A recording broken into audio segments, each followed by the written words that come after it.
Samuel 25 അധ്യായം 1 മുതൽ 44 വരെയുള്ള വാക്യങ്ങൾ. സാമുവലിന്റെ മരണം. സാമുവൽ മരിച്ചു. ഇസ്രായേലിൽ ഒന്നിച്ചുകൂടി അവനെ അവർക്ക് വിലപിച്ചു. റാമായിൽ വസന്ത ഭവനത്തിൽ സംസ്കരിച്ചു. ദാവീദ് പാലാൻ മരുഭൂമിയിൽ പോയി പാർത്തു. ദാവീദും അബിഗായിലും മലയിലെ ഒരു വ്യാപാരി മനോഹരനിൽ ഉണ്ടായിരുന്നു. വലിയ ധനികനായിരുന്നു. അവന് 3000 ചെമ്മരിയാടുകളുമായി 1000 പോരാടുകളും ഉണ്ടായിരുന്നു. കാൽനടയിൽ വെച്ചാണ് ആളുകളുടെ രോമം കത്തിരിച്ചിരുന്നത്. കലാബ് വംശജനമായ അവന്റെ പേര് നാബാൽ എന്നായിരുന്നു. ഭാര്യയുടെ പേര് അബിഗായിൽ എന്നായിരുന്നു. അവൾ വിവേകവതിയും സുന്ദരിയുമായിരുന്നു. അവനാകട്ടെ ഹീനനും ദുഷ്കർമ്മിയും. നാബാൽ ആടുകളുടെ രോമം കത്തിരിക്കുകയാണെന്ന് മരുഭൂമിയിൽ വെച്ച് ദാവീദ് കേട്ടു. അവൻ 10 ചെറുപ്പക്കാരെ വിളിച്ച് കാർമലിൽ ചെന്ന് നാബാലിനെ എന്റെ പേരിൽ അഭിവാദനം ചെയ്യുക എന്ന് പറഞ്ഞിച്ചു. നിങ്ങൾ ഇപ്രകാരം പറയണം: എനിക്ക് സമാധാനം, നിന്റെ ഭവനത്തിനും നിനക്കുള്ള സകലത്തിനും സമാധാനം. നിനക്ക് ആടുകളുടെ രോമം കത്തിരിക്കുന്നവരുണ്ടെന്ന് ഞാൻ അറിയുന്നു. കാർമലയിൽ ആയിരുന്ന കാലമല്ല നിന്റെ കൈമാർ ഞങ്ങളുടെ കൂടെ ആയിരുന്നു. ഞങ്ങൾക്ക് അവർക്കൊരു ഉപദ്രവം ചെയ്തിട്ടില്ല.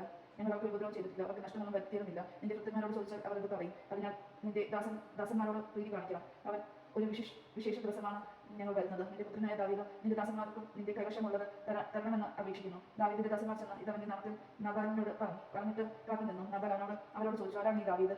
ജസ്സയുടെ പുത്രൻ ആരാണ്? യജമാനന്മാരിൽ നിന്ന് തെറ്റിപ്പിച്ചു പോകുന്ന കൃത്യന്മാർക്കാർക്ക് ധാരാളമുണ്ട്. എന്റെ ആടുകളുടെ രോമം കത്തിരിക്കുന്നവർക്കായി ഒരുക്കിയിട്ടുള്ള ഇറച്ചി അപ്പവും വെള്ളവും എടുത്ത് എവിടെ നിന്ന് വരുന്നതെന്ന് പോലും അറിഞ്ഞുകൂടാത്തവർക്ക് കൊടുക്കണമെന്ന് അവർ തിരിച്ചു വന്ന് എല്ലാ വിവരവും ദാവീദിനെ അറിയിച്ചു. അവർ അവരോട് പറഞ്ഞു: ഓരോരുത്തരും വാൾ അരയിൽ കെട്ടുവിൻ. അവർ അങ്ങനെ ചെയ്തു. ദാവീദും വാൾ എടുത്തു. 400 പേർ അവനോട് കൂടി പോയി. 200 പേർ ഭവനങ്ങൾ സൂക്ഷിക്കാനായി അവിടെ എത്തി. അതിനിടയ്ക്ക് ഒരുവൻ നബാലിന്റെ ഭാര്യ അബിഗായിലിനോട് പറഞ്ഞു: യജമാനനെ അഭിവാദനം ചെയ്യാൻ ദാവീദ് മരുഭൂമിയിൽ നിന്ന് ദൂതന്മാരെ അയച്ചിരിക്കുന്നു. എന്നാൽ അവൻ അവരെ ശകാരിച്ചയച്ചു. അതേസമയം അവർ നമുക്ക് വലിയ ഉപകാരികളായിരുന്നു. ഞങ്ങൾ വയലിൽ അവരോടുകൂടി വസിച്ചിരുന്ന കാലത്തൊരിക്കലും അവർ നമ്മളെ ഉപദ്രവിച്ചിട്ടില്ല. ഞങ്ങൾക്കൊന്നും നഷ്ടപ്പെട്ടിട്ടുമില്ല.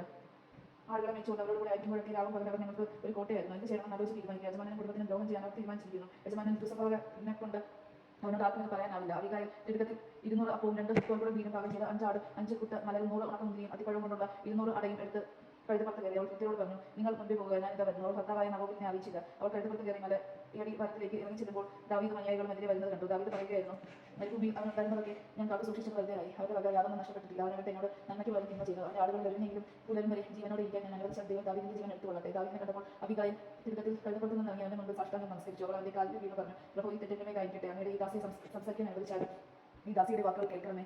ദുസ്വഭാവനായ ഈ നബാലിനെ അങ്ങ് പരിഗണിക്കരുതേ.